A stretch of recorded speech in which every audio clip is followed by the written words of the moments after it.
Bienvenido, Demóstenes. Es un gusto tenerte aquí con nosotros, aquí en la Asociación Logística, para conversar sobre todos estos temas que nos interesa aprender y saber en la logística. Un tema que es importante siempre conocer es la importancia de Panamá como un hub logístico dentro de la estructura de las Américas.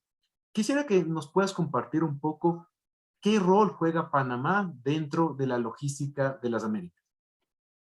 Muchas gracias. Mira, el rol de Panamá en la cadena de suministros de nuestra región latinoamericana es muy importante. Primero porque pues tenemos el país con la situación geográfica tal vez más céntrica, ¿no? Y es el país más angosto del continente, y por eso pues existe en el país el Canal de Panamá. Y el Canal de Panamá es una plataforma que permite o que obliga de alguna manera el cruce o el tránsito de mucha carga, de muchos barcos procedentes de todas partes del mundo. Entonces, mucha de la carga que viene a nuestro continente o a esta región pasa por Panamá primero, porque el barco tiene un cruce obligado. Y muchas veces la carga llega, se baja en Panamá, toma otro barco y entonces va hacia los mercados, ya sea hacia el sur o hacia el norte, en la costa pacífica, en la costa atlántica, ¿no? Entonces, Panamá es un centro global de distribución de productos, ¿verdad? A pesar de que es un país muy pequeñito, con un mercado que apenas supera los 4 millones de habitantes, es uno de los países más pequeños de la región, pero a nivel de movimiento de productos, por ejemplo, en el año 2021, el hub logístico de Panamá movió casi un poquito más de 8 millones de TEUs, ¿no? Casi que 2 contenedores por habitante. El país pues tiene la logística o el movimiento de mercancías es uno de los pilares más fuertes de nuestra economía. Se habla que logística más o menos representa por ahí de entre el 28 y el 30% del PIB, ¿no? Que eso no es común en ningún otro país de la región. Entonces, Panamá es un país, una economía de servicio. Por allá más arriba del 60% de la economía del país está basada en servicios bancarios, legales, turísticos y logísticos. Y de ese componente, logística es casi un 30%. Entonces, eso creo que te da una idea de lo importante que es para nosotros el movimiento de carga. Y de allí entonces que se distribuye producto hacia todas partes, ¿no? Carga ya sea contenerizada o carga suelta, o en lo que yo soy especialista, que es bajarlas a los contenedores, abrir las cajas, hacer algún tipo de modificación o valorar el producto y luego reenviarlo a los mercados a los que pues se hacen las ventas, ¿no? Ok, y esta parte es sumamente importante. El rato que llega la carga y mando en otro tipo de transporte, en un barco más pequeño o consolido cargas, uno de los problemas complejos son los temas de trazabilidad. Sí. Tienes mucha experiencia en este tema de GC1 como parte de miembro de directorio de GC1. ¿Por qué existe en nuestra región? Cuando hablo de nuestra región, hablo más de Latinoamérica, tantos problemas con trazabilidad de las mercancías. Mira, ese es un tema que definitivamente a mí me apasiona. Lo que nos sucede en nuestra región, y es un poco frustrante, pero no es nada más Ecuador y Panamá en este caso, es toda la región es igual. Toda América Latina sufre del mismo problema. Número uno, nuestra cultura a veces nos cuesta un poco compartir información. Somos muy cerrados con la información en general, pienso que culturalmente hablando. Eso no pasa en los continentes más avanzados. Dos, muchas de las empresas no cuentan o no ven la importancia de tener su información eh, con una estructura estándar. Entonces, a veces las empresas que sí quieren compartir información o que sí tal vez tienen la capacidad de hacerlo, resulta que la información que envían no se puede interpretar porque está construida o elaborada pues de formas en las que no pueden ser interpretadas, y toca hacer mucho proceso manual de modificación de la data para que pueda ser transferida. Recuerda que no hay trazabilidad si no se puede ver lo que está pasando, y la única forma de verla es que yo vea o que yo tenga la capacidad de interpretar qué pasó en cada punto de la cadena. Por eso la importancia del uso del estándar, y en este caso, pues obviamente los de GS1 que mencionas, porque si yo tengo toda la información de mi empresa, de mi producto, de mi finca, ¿verdad? De mis animales, etcétera, o de cualquier cosa que yo produzca, usando el estándar, por ejemplo, si es una finca o una planta que tenga su GLN, ¿verdad? Que es el Global Locator Number, que automáticamente ya identifica la planta. Luego tienes el código de producto, el código del empaque y demás. Entonces, como ya estás utilizando formatos de datos estándares, interpretarlos o transmitirlos es muy sencillo. Pero como no lo hacemos y cada uno se inventa su propia codificación, entonces la data nos viaja, ¿no? Por ejemplo, no, has visto muy poco, si es que has visto, casos de blockchain en América Latina que funcionaron. Y es lo que pasa, o sea, blockchain no funciona porque son bloques de datos que para transferir de aquí a acá, este tiene que interpretar lo que desea este. Pero si la data está de una forma que no coincide con este, pues obviamente no se va a transferir. Y eso es lo que nos pasa en nuestra región. No, la información no viaja, o no queremos que viaje, y si viaja no funciona. Entonces es muy complejo, por ejemplo, implementar en nuestra región lo que son las torres de control en la cadena de suministros, que pues a nivel global llevan un avance muy rápido. Ves compañías globales que están avanzando rapidísimo en eso, pero en América Latina la velocidad no es igual. ¿Ves? No vamos a dar ejemplos de nombres de marcas, pero hay compañías que sí, han entrado a América Latina, pero se encuentran como una pared. Claro, algunas multinacionales que están en la región sí están en la capacidad de manejar la carga, pero la idea es que el empresario mediano, el fabricante de la región pueda también beneficiarse de ver dónde está su producto, o de poder transmitir a otra empresa la información de su carga y hacer crecer su negocio, hacer crecer su empresa. ¿Ves? Entonces, creo que tenemos que hacer una labor todos a través de los gremios, las asociaciones, de por qué es la importancia de estandarizar nuestra información. Yo siempre hablo de eso antes de hablar de sistemas, antes de hablar de plataformas. Echemos un poquito hacia atrás y hablemos de estándares primero que hablar de tecnología.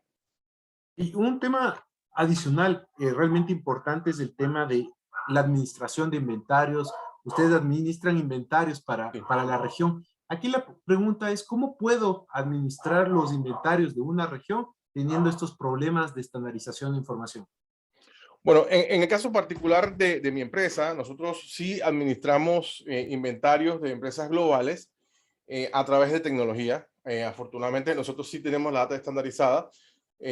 Los clientes, pues las empresas que trabajan con nosotros, que no están en Panamá físicamente, sino que están en cualquier parte del mundo, nos hacen la transferencia de la data, nos pasan, por ejemplo, los archivos maestros de producto, nos pasan las órdenes a través de transferencia electrónica de datos, ¿verdad? Ellos nos pasan las órdenes de venta a través de transferencia electrónica de datos, que puede ser EDI o APIs, cualquier tipo de método estándar de transferencia de información, o en el peor de los casos, utilizan una plataforma que nosotros proveemos para que puedan visualizar su producto, su inventario, sus órdenes, sus clientes, etcétera.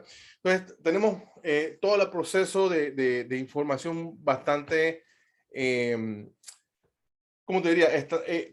Tecnológicamente avanzado, que permite que estas empresas de forma remota puedan tener visibilidad en tiempo real de lo que está ocurriendo en nuestros centros de distribución desde Panamá. Entonces, si mi cliente o el cliente de mi cliente de Ecuador pone una orden, ¿verdad? Esa orden tal vez va a viajar a los Estados Unidos o va a viajar a Hong Kong, digámoslo así. Ellos la procesan y electrónicamente me llega a mi almacén, se hace un reproceso, lo que sea que viene en esa orden, y se va a despachar entonces en el siguiente barco, o en el consolidado de carga siguiente, o en el vuelo que venga, dependiendo de toda la instrucción que nos llegó electrónicamente. Entonces, nosotros sí hemos trabajado fuertemente en eso, de manera que el cliente pues tenga visibilidad. Esa es parte de nuestra promesa de servicio y negocio, porque, a ver, es una demanda de la cadena de suministro global. La visibilidad es el nombre del juego. Si no hay visibilidad en la cadena, se pierden muchas cosas y creo que eso muchos de tus invitados acá lo han comentado en las entrevistas previas que he visto y creo que hay que resaltar eso, ¿no? Perfecto. Y cuando hablamos de visibilidad, yo veo un gráfico que está atrás tuyo, tu Sí, fondo, y veo unos anillos. No sé si me puedes y nos puedes explicar en qué consisten esos anillos. sí, déjame ver un poquito. Esos anillos muestran, para nosotros es muy importante cuando una empresa necesita saber cuáles son los tiempos de tránsito. Esos anillos representan los tiempos de tránsito desde Panamá de forma marítima saliendo. Por ejemplo, ves el primer anillo, que tal vez es el área donde nosotros decimos que es la mayor influencia que tiene el hub logístico de Panamá, que es un anillo que se cubre de 2 a 3 días, ¿verdad? Con los tránsitos más cortos, ¿no? Que incluye, digamos, la parte más norte de Sudamérica, de Guatemala hacia abajo y las islas del Caribe. Son tal vez, es la región donde mayor influencia tenemos. Como te comentaba también en otra reunión, Perú y Ecuador son países que, perdón, Perú y Chile son países que han también aumentado su volumen de compra a través de Panamá y es porque justamente las empresas globales traen sus inventarios a Panamá para dosificar de alguna forma el inventario. Y esto, post pandemia, se ha visto más, ¿no? Los países o los clientes cuidan un poquito más su flujo de caja, y ya no hacen las compras tan grandes que hacían antes para almacenar producto y dejarlo ahí sentado a ver si lo vendían. Entonces, Panamá tiene esa gran ventaja que tú puedes traer ese producto, lo tienes acá sentado bajo una figura de lo que llamamos inventario regionalizado, es decir, a ese inventario le puede caer una orden de venta de Ecuador hoy y a ese mismo producto o a ese mismo inventario mañana le cae una de Guatemala y pasado le cae una de Dominicana. Pero ese inventario tiene una figura o un estatus flexible, que esa es otra de las palabritas del juego, flexibilidad. Si yo, por ejemplo, vendo esta camisa negra y mando un contenedor completo de mi fabricante en Vietnam a Guayaquil, por ejemplo, me va a costar quién sabe cuántos meses vender todo ese contenedor de camisas negras. Pero si yo recibo ese contenedor en Panamá y a Guayaquil nada más mando un pallet de camisas negras, pero mando otro con camisas rojas y otro con camisas amarillas, obviamente mi cliente o mi distribuidor en tu país lo va a vender mucho más rápido y va a rotar el inventario. Pero al mismo tiempo mi cliente que está en Honduras y mi cliente de Jamaica también me pidió un pallet de la camisa negra. Entonces, esa flexibilidad que te da tener un inventario en una plataforma regionalizada a la cual ese producto no se le aplican tributos o no se le aplican impuestos porque está dentro de una zona libre de comercio.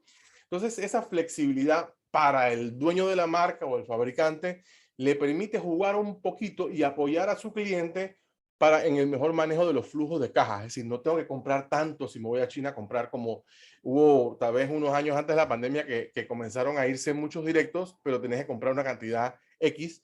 Ahora lo tienes acá, lo tienes cerquita, a unos cuantos días. Yo estoy aquí a 5 días de Guayaquil, algo así, y puedo comprar en menores cantidades, pero con mayor rotación. Entonces juego un poquito más con mi flujo de caja, ¿verdad? Entonces esa es una de las grandes ventajas que ofrece Panamá.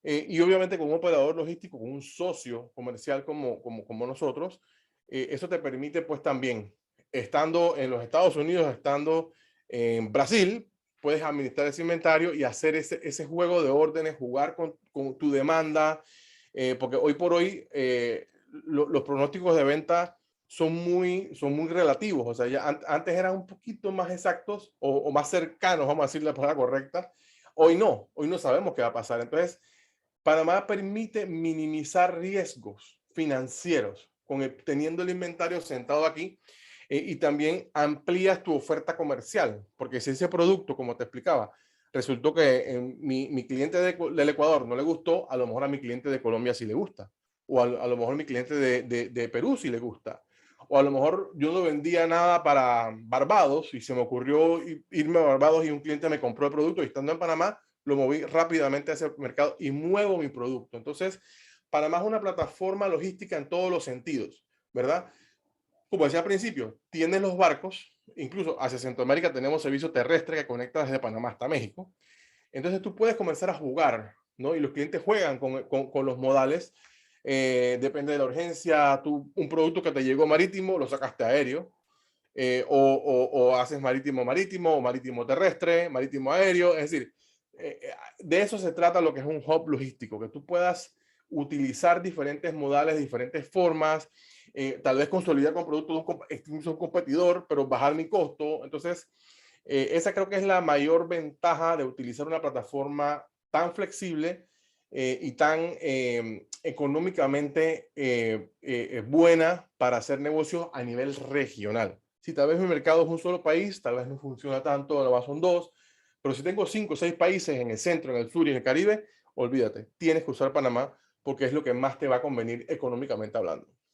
Y, y si vemos el tema de consolidar inventarios, manejamos a Panamá como un hub de manejo y de gestión de inventarios. Sin embargo, siempre las características de los mercados tienen variaciones, ¿no? Variaciones de idioma, legales, de otras características.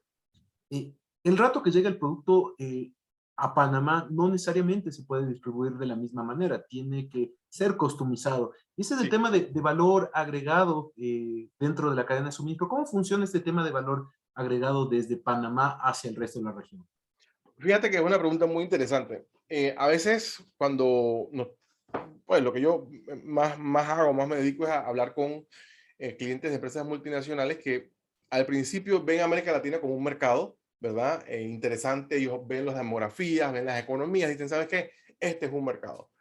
Pero cuando comienzan a hacer gestiones comerciales y se dan cuenta que la aduana ecuatoriana tiene unos requisitos X y la aduana peruana tiene otros, y la aduana de Costa Rica tiene otros, y la de Dominicana tiene otros, entonces dicen, wow, esto es complicadísimo. ¿Por qué? Porque en nuestros países, cada uno, al tener legislaciones distintas, a tener sistemas de gobiernos distintos, a tener ministerios de salud distintos, en general, pues ni un país de los nuestros es similar al otro.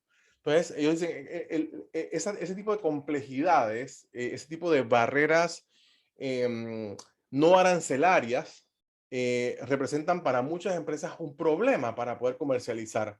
Entonces, a través de la prestación de servicios de valor agregado, que pues es la especialidad nuestra, y lo he venido haciendo por muchísimos años, logramos de alguna forma cumplir con los requisitos de estos países. Y digo de alguna forma porque, por ejemplo, hay países que exigen una validación del contenido o de los materiales que utilizaron para hacer una prenda o un calzado específico. A veces, las plantas de Asia, cuando producen masivamente, pues puede que no coincida un porcentaje de lo que dice una lista de empaque con lo que físicamente dice el producto. Entonces, hay aduanas muy estrictas como la argentina, la ecuatoriana, ¿verdad? Que tiene que ser exacto. Entonces, nosotros, por ejemplo, en ese sentido, hacemos una revisión en el caso de textiles, cuáles son el porcentaje correcto, que si es 20% poliéster, 40% algodón, tal y tal y tal. Entonces, hacemos una verificación previa. ¿Para qué? Para evitar que ese producto, una vez llegó a la aduana del país de destino, pensemos que es Ecuador en este caso, cuando se va a hacer el aforo del producto, de la carga en general, la información documental coincida al 100% con la física. Y es decir, ese producto no va a tener problemas para ser importado al país. Si no coincide en la información, obviamente pues va a tener un tema aduanero. Entonces, ese es uno de los valores agregados que prestamos, la validación. Inclusive, si hay alguna diferencia, pues se rehace toda la documentación, porque lo que manda es lo que dice la prenda, ¿no? El producto final real. Entonces, lo que sea real es lo que se le debe transmitir a las aduanas. Por ejemplo, en nuestro caso ponemos el precio de venta, tenemos clientes que ya saben cómo van a vender ese producto en la moneda del país de destino, sean dólares, sean pesos, sean colones, lempiras, etcétera, ¿no?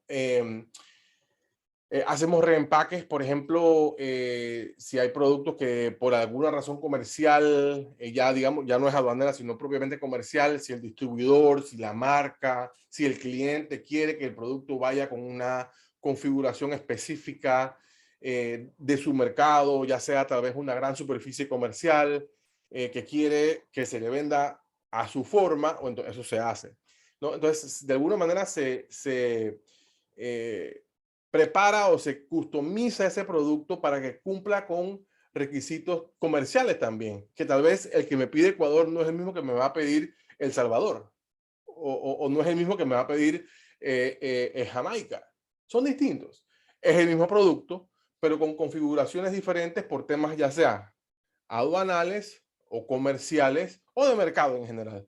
Entonces, ese tipo de adecuación eh, eh, es mejor hacerla, o es la única forma de hacerla, digamos, en un centro o en un punto neutral, regional, porque si tú le pides al fabricante que te haga eso en Camboya, por ejemplo, va a ser muy difícil, porque tú no sabes qué producto va para Ecuador.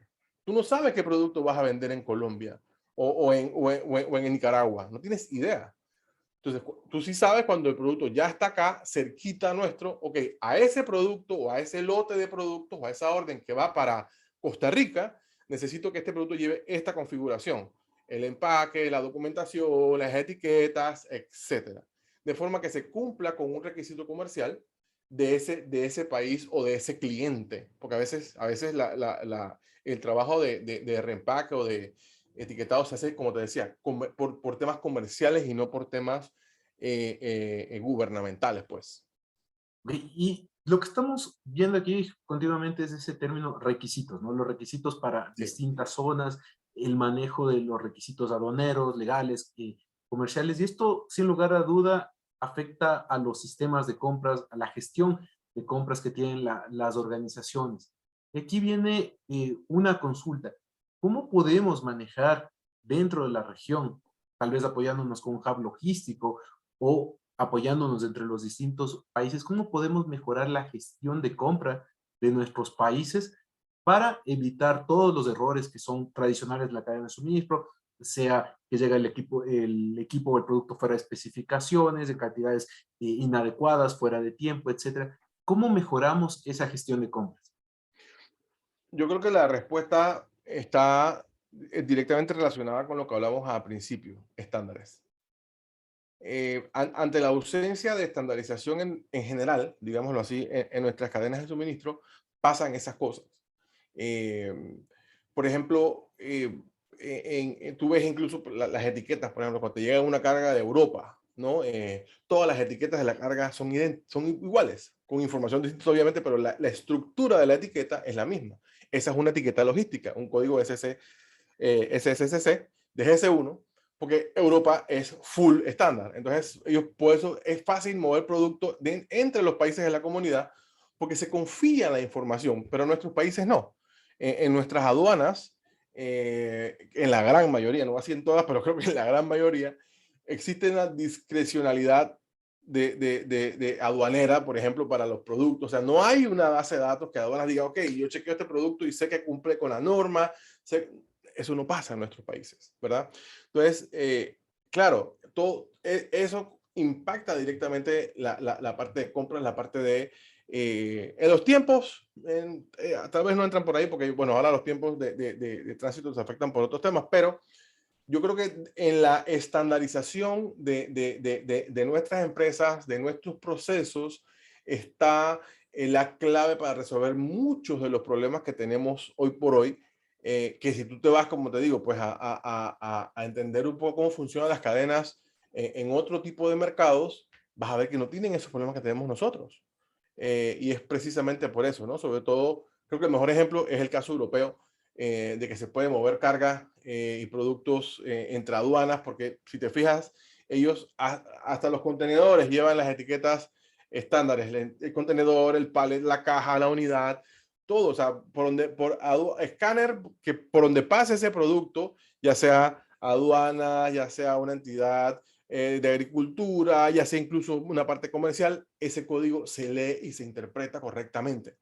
¿Ves? En nuestro caso no. Aquí cada uno hace su propio diseño y tal, y vaya. Entonces, claro, vienen los golpes de que se te retiene producto, no se ve, no se sabe.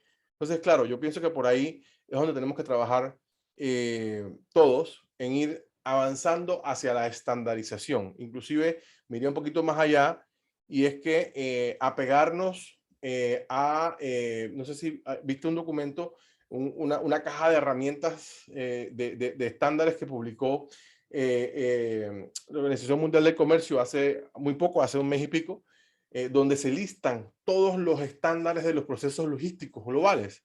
Entonces, en la medida que comencemos a trabajar en pro de estandarizarnos, ¿verdad? De aplicar todas las normativas del acuerdo de facilitación de comercio, por ejemplo, que casi todos nuestros países lo firmaron, pero casi que ninguno lo está implementando a la velocidad que debería, para facilitar precisamente todos estos trámites y procesos aduaneros y logísticos, ¿verdad? Creo que vamos a ir por ahí. Entonces, mi recomendación siempre es, vayámonos al estándar, no nos inventemos la rueda, que somos particularmente especiales en América Latina, y cada uno se inventa lo suyo, ¿no?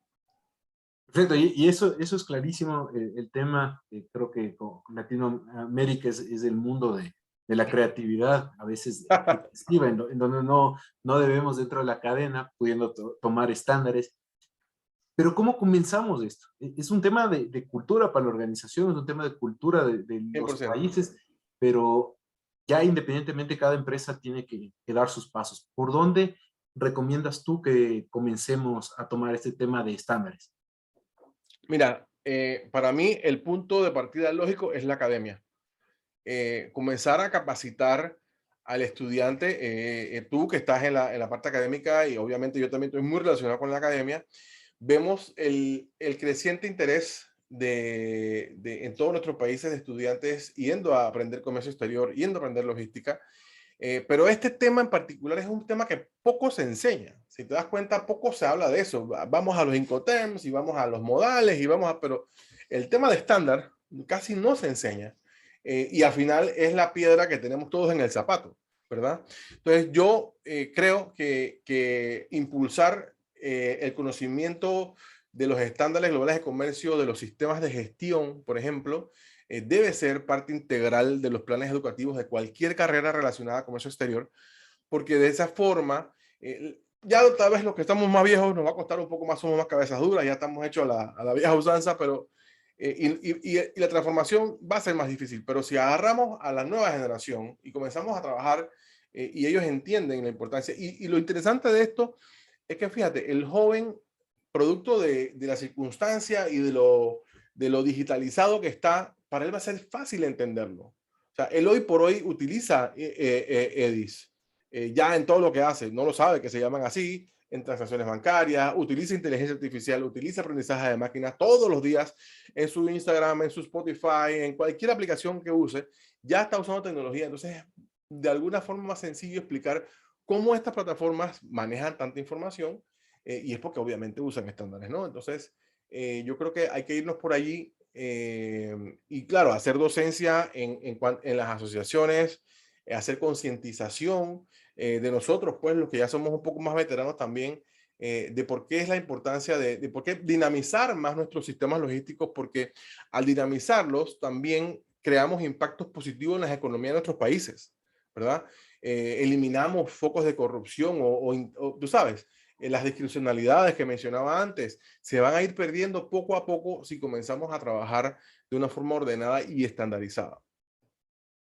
Perfecto, me queda clarísimo el tema de cómo manejarlo. Y aquí hay algo que siempre nos ayuda a aprender. Yo siempre he dicho, se aprende mucho de los errores, a veces de los propios, a veces de los cercanos, o también de los casos de éxito, pero los errores son los que nos marcan en entender qué no hacer y en dónde hay que tener mucho cuidado. No sé si nos puedes compartir algo que tú hayas visto, algún error, si es tuyo, también puede ser, que nos puedas compartir sobre el manejo erróneo de cargas, de estándares, de inventarios, y que eso a la final haya generado un problema, a la final también te genera un conocimiento, un aprendizaje. Entonces, te pediría si nos puedes compartir alguna experiencia al respecto. Por ejemplo, creo que te puedo hablar un poco de lo que es la interpretación de los tratados de libre comercio.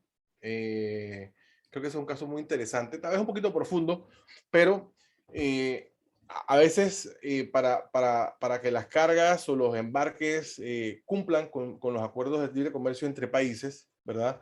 Se requiere tener cierta información, se requiere contar con, ¿no? En el pasado he visto, por ejemplo, las cargas de Europa que van a Chile, pero que entonces la aduana chilena, que tiene acuerdos de libre comercio, con Europa o este producto, pues a veces no se logra cumplir con el acuerdo porque faltaba una documentación o no se hizo el proceso apropiadamente. Entonces, yo creo que eso es bastante común. Hay casos, por ejemplo, el caso de Panamá, por ejemplo, al ser un hub logístico, en el caso donde estoy yo, en la zona libre de Colón, el producto, al no entrar a territorio fiscal panameño, ese producto está en una zona portuaria, está en una zona, no, ese producto no pierde su origen, no tiene por qué perderlo porque no fue nacionalizado. Por ejemplo, muchas aduanas interpretan que el producto viene de Panamá y por ignorancia tal vez se interpreta que el producto ya pasó por un país o por un territorio fiscal, cuando eso no es el caso. Entonces, a veces, de nuevo, volvemos a la discrecionalidad de los funcionarios y entonces no aplican los beneficios, ¿no? Entonces, eso, por ejemplo, es una queja bastante constante que uno escucha de las multinacionales. ¿No? Me dice, oye, pero si yo tengo toda mi documentación en regla y tal, ¿por qué no me aceptan el tratado si mi producto solamente estuvo 2 semanas ahí mientras se colocaba la orden y tal? Entonces, de nuevo, un poquito la discrecionalidad de los funcionarios y también la falta de conocimiento de los procesos, de la documentación correcta para cumplir con estas normas. Eso es bastante común en nuestra región, ¿no? Entonces, o por ejemplo, ves embarques que efectivamente se van o ya a los países sin haber tenido un control de calidad previo. Vamos al caso de Ecuador, por ejemplo. No nos pasa a nosotros, pero lo he visto bastante en el pasado. El producto que llegó, por ejemplo, con inconsistencia sobre la cantidad de material o el tipo de material que se usó para la fabricación. Ese producto se detuvo en la aduana, ese producto pagó una multa, ¿verdad? Estuvo retenido un periodo de tiempo que al final le quedó costando tanto al exportador como al comercializador un dinero, el producto no llegó al mercado, entonces se crea una afectación económica importante, la cual se pudo haber evitado, no digamos fácilmente, pero con una planificación correcta y un manejo apropiado de la información. Perfecto, me queda clarísimo, es un tema más que nada de estándares, de falta de procesos, creo que en la región creo que es un tema que nos falta todavía mejorar. Probablemente lo mejor sea tomar las mejores prácticas antes de Sí. que apoyarnos mucho en la creatividad, que eso como digo, nos sobra en la región, pero Sí. creo que debemos explotarla en otro lado. Nuevamente, Demóstenes, muchísimas gracias por tu tiempo. Creo que este espacio es muy importante para, yo te diría, para la parte de la comunidad logística, las asociaciones y también para el tema de academia.